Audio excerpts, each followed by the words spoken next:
Scanlon, is your girlfriend guilty? Oh, get out of my face. Frank, I'm so glad to see you. I feel like everyone is staring at me. Lark, you shouldn't be here. Let me walk you to the elevator. No, I don't want to go. I know Julie's not my favorite person, but I know she means a lot to you. Just let me stay with you. I appreciate the gesture, but you can't be here when Lee presents his defense. Why not? Lee's defense strategy is to convince the jury it's possible that someone besides Julie did the killing. So? That someone is you. Hello? Houston, this is parental unit number 1 calling parental unit, filial unit number 2. Victor? Victor, are you all right? Walking on sunshine. I'm calling you from the payphone. Have you gotten any information yet? Not yet. We just finished breakfast. I have established my cover, though. Have you made contact with Lark's mother yet? Not yet. She didn't come down to eat. Excuse me, coming through. Ah, there you are, Professor. What about Greg Cooper? Huh. Hello? Victor? Houston, we have contact.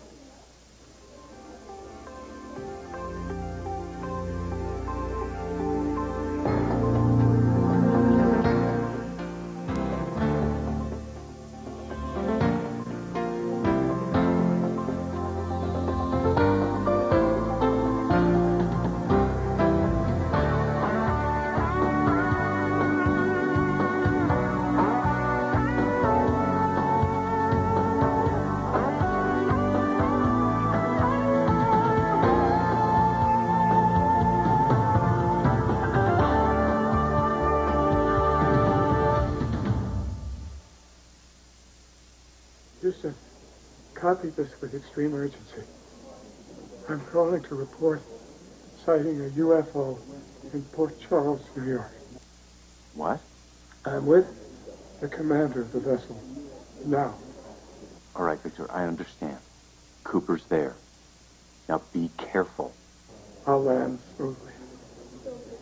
What's that? You're one of them. They're everywhere. They're everywhere. They've taken strategic control of the vessel. Easy, Professor. I'm sure the NASA's got everything under control. I've been looking for you. Time for your meds.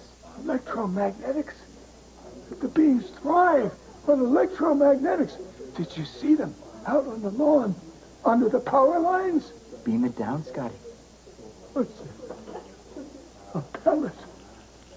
Food rations are diminishing. They've taken over the ration stores.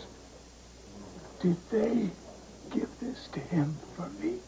I read a note in your chart. It's exactly what your doctor and your son ordered you to have.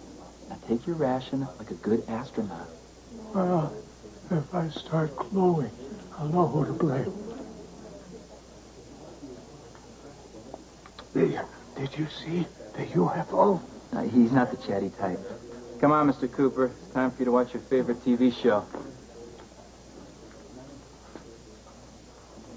Dear God, I hope that was convincing. I should have spent more time on the dramatic arts. Now to find Lark's mother, Suzanne. They can't blame me for the killing. I haven't done anything. Unfortunately, that's not going to stop them. Now, let's get out of here. No, I want to hear what lies they're going to make up about me. Lark, your name was on the receipt for the voice activator your mom bought. You have no alibi for any of the murders. What you do have is several strong motives. All he has to do is point the jury in your direction. Everyone is going to think I'm guilty. The cops are going to come after me. Now, he isn't trying to prove you did it, only that you could have done it. Reasonable doubt means the jury can't convict you. Frank, don't you care what Julie and her lawyer are trying to do to me? Or do you think I'm guilty? No, I don't believe you killed 4 people. Then tell Julie not to do this. She'll believe you. I did ask her, but I'm not in charge. Lee is. This isn't her lawyer's doing. I'll bet this brilliant idea came from Julie. She's going to hang me for her crimes? That is not true. This is just the best defense they could come up with. It's not a personal grudge against you. Julie has bigger things to worry about. Oh, so what? I'm just supposed to stand around and take this? No, we wait for your mom to get her faculties back, then she tells the truth about the voice activator, and you're clear. My mother is whacked out. I tried to ask her, and she hit me. That is because her levels aren't correct yet. I'm Post. I was afraid something like this was going to happen. That's why I tried to find the truth about the voice activator. I knew Julie would use this against me. Look, I know you're going to trash me, but you will not get away with this. No, Lark, for once, you won't get away with it. Oh, unlike you, I haven't done anything. That remains to be seen, and it will be in court. Now, this scene is exactly why I didn't want you here. No one wants you here. Lark! All rise for the Right Honorable Judge Stephen Young. Frank, let her go. Frank! Court is now in session. I have a visitor for you. Ah, another sky dweller. They're everywhere. No, Victor, it's me, your son, Kevin. No, my son was abducted. He's on his way to Alpha Centurion. No, Victor, I'm right in front of you. And my passport's in my safety deposit box, I promise. Look, I brought you some reading materials, and I brought your hearing aid. My what? Yes, your hearing aid. You know, doctor, it just wrenches my heart to see him this way. Of course. I'll give you two some time alone. Thank you. I don't wear a hearing aid. What are you trying to do? Make these people think I look old? I want to tell you that there are one or two real babes on the premises. Well, they already think you're insane. Who cares if they think you're deaf, too? I have never, I do not now, and I have never resorted to an aid of any sort whatsoever. May I remind you that I can still read fine print without glasses in 4 languages? Before you work yourself up into a tizzy, let me explain something to you. You and I are going to plant bugs in Greg's and Suzanne's rooms. Now, I've brought you an ear device, and you can listen to them with it. Well, why didn't you say so? That's very clever. It's going to put a bit of a clip in my style, but it's very clever. Never mind that. Furthermore, I brought a recording device which I will plant in your room. That way you can make tapes of all the pertinent information. That's brilliant. Monk, you're a chip off the not-so-old block. A brave man to be doing this, Victor. I figure this is the least I can do to try and get you out of here as soon as possible. I know. It's all right. What are you doing out here, Frank? Doesn't the prom queen need you? She has her lawyer. You know, you could stop Julie from doing this, but you won't, because you care more about clearing her name than me. If that were true, I would have told Julie the truth about the doctor's claim that you've been visiting Greg Cooper. I haven't.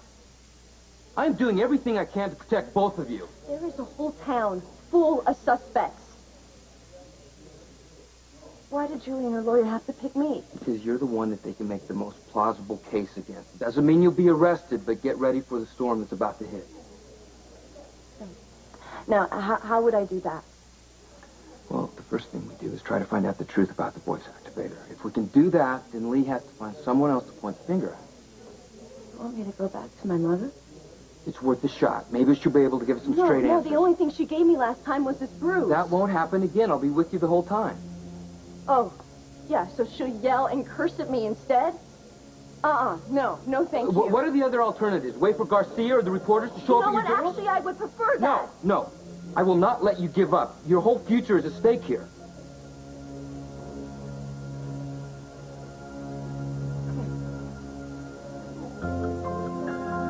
Visit Mommy dearest.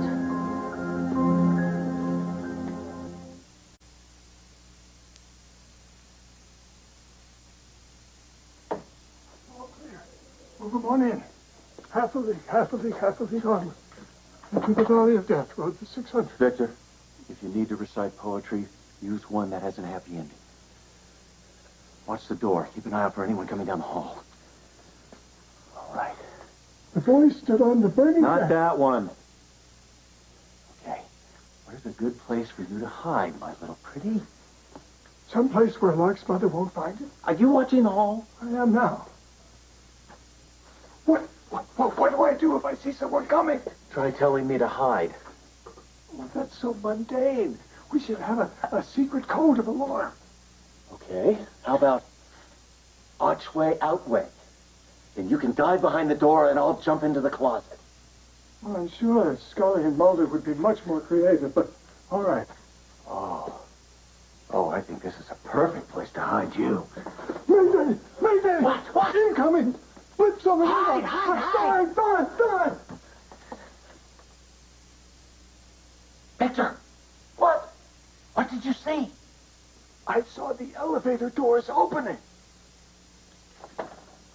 Victor, that could be anyone going anywhere. Well, maybe coming in here. Or some other room. Well, why don't you work faster? Why can't Oh, you're just a font of good ideas. Oh, there really is someone coming this time. Victor! What? What exactly did you see? I saw a very strange girl walking out of a room. I guess she was visiting a relative. All right, Victor, I want you to stay at that door. I want you to keep your eyes on the window, and I don't want you to tell me anything unless you're sure, and I mean absolutely sure, that we are in danger of being caught. Within what statistical age probability? 0. Well, I was thinking of that. Did you happen to remember to take that little gizmo app for a test drive? Yes, I did. You know, I know all sorts of websites for discount electronic equipment. I really wish you'd let me shop that for you. Well, in case you hadn't noticed, you've been a little preoccupied lately.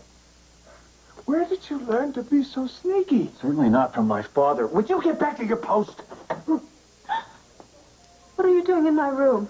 My father wandered in here. I just came in to retrieve him. I know you.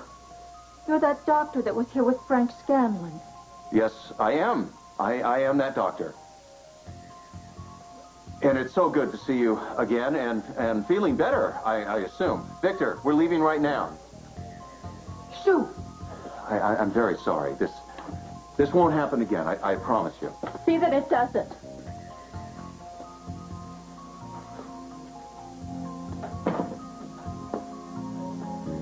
You are the world's worst lookout. Well, you are the world's slowest installer.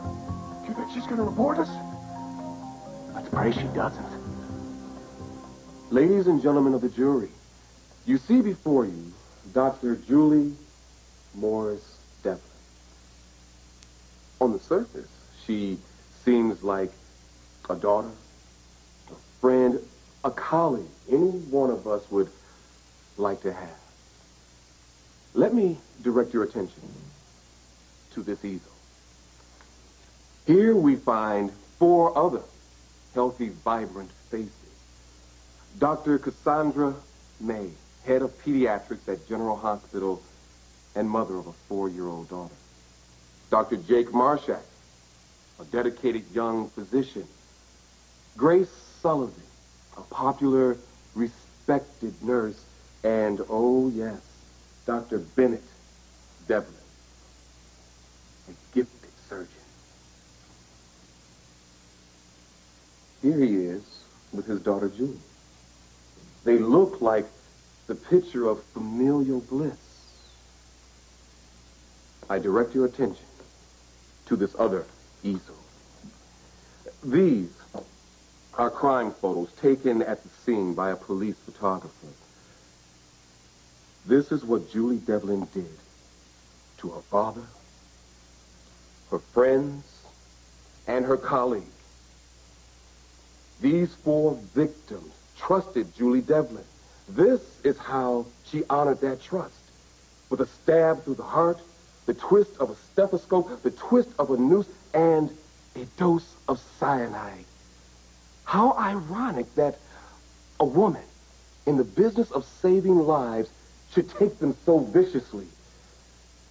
The evidence in this case will establish beyond a shadow of a doubt that Dr. Devlin had not only the opportunity, but the motive to take and drain the life from these 4 individuals who made the mistake of believing in her. It was the defendant and her ink pen which signed the final "Love Julie" note that day she stuck it through her father's heart. It was the defendant who was identified as the heartless aggressor who strangled Nurse Sullivan while a pediatric circus took place only a few feet away. The defendant hung Jake Marshak from the rafters of a stage and then, adding insult to injury, framing him as the perpetrator of the first 2 murders. And it was the defendant who stood and watched in glee as her fellow doctors tried in vain to save Dr. May. The woman sitting before you is a sadistic killer who took tremendous pleasure in watching her handiwork and the devastating effects up close. There is an undeniable amount of evidence against this defendant which will be presented to you. Most damning of all is a phone call the killer made to Kevin Collins that was traced to a home where Julie Devlin was found with a voice activator. Now, the police know that the voice activator was used by the murderer to disguise her voice. Julie Devlin is guilty of these 4 crimes and is deserving of the ultimate punishment allowed by law in this state. The sentence of death.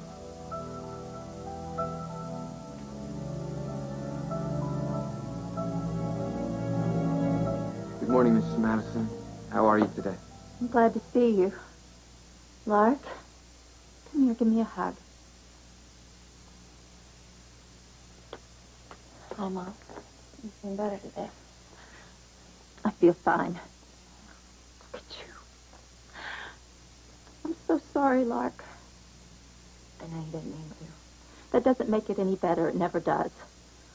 I don't know why you even bother with me. I'm better off for you in here. I love you, Mom. All right, I want you to get better. That's all that matters. Don't worry about it. The little makeup will cover it up. Mrs. Madison, we have something very important to discuss with you. I'll try to help if I I can. really need you to remember who asked you to buy the voice activator. I'm starting to remember bits and pieces of the day I bought it. That's terrific. I even remember meeting the person who asked me to purchase it. Who was it? I'm not sure. In my head, the person is backlit by the sun. I see him or her in outline, but without a face. The person is definitely taller than you, Lark, and has much shorter hair. But you do realize it wasn't me, right? No way it was you. I'm positive of that. Thank you so much, Mom. You have no idea what this means to me. Frank, do you think that's enough? It should be. Would you be willing to testify in court? If it'll help Lark, of course I would. Okay, I'm going to call Garcia. I want him to come down here right now and take your statement.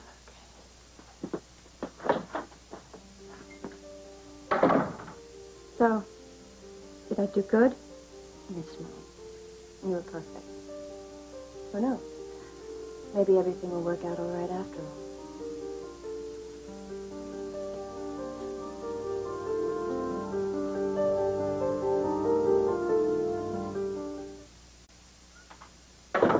Is Garcia coming? Yeah, he's on his way. Where's your mom? Oh, she went to the day room to pick up a book she left. Thank you so much for bringing me here. This is going to change everything for me. Well, that was the idea. You sound a little bit more happy about it. No, I am. It's not so great news for Julie. You wanted to clear me. Now you're sorry you did? No, I'm glad that you won't be dragged into the trial, but when your mom recants her statement, Julie's defense could fall apart. Well, I can't feel too sorry for her. I mean, Julie should have given it more thought before she blamed an innocent person. Yeah, I'll go wait for Garcia.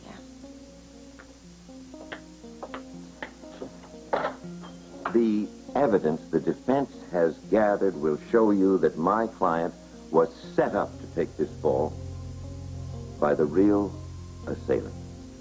There are other suspects who have been under police scrutiny who had both motive and opportunity to commit these crimes. Of course, Mr. Pearson didn't tell you about them, nor did he tell you to disprove the state's most damaging piece of evidence, that voice activator. I have a receipt that proves that device was purchased by a third party. So, by presenting physical evidence as well as some star witnesses, we will show beyond any shadow of a doubt Julie Devlin is not guilty. Help! Someone help me! I need you! What? Oh, my God. Get a flash card in here, stat. Lark, what's going on? I found her on the floor. She's not moving. I think she's dead. I'm a paramedic. What have you got? Well, there's no pulse and she's not breathing. What happened in here? What?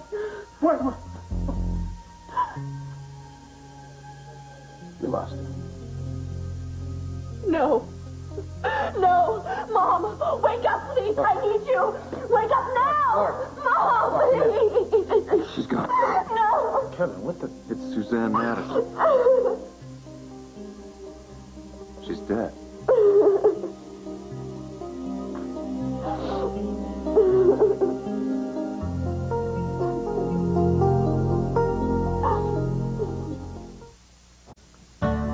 Tonight, Raquel Welch is back on Spin City as Paul's mom, and wait till you hear the secrets he's been keeping from her on Spin City, ABC tonight. Will Courtney cause trouble for Karen? Get a peek at tomorrow's Port Charles at abc.com.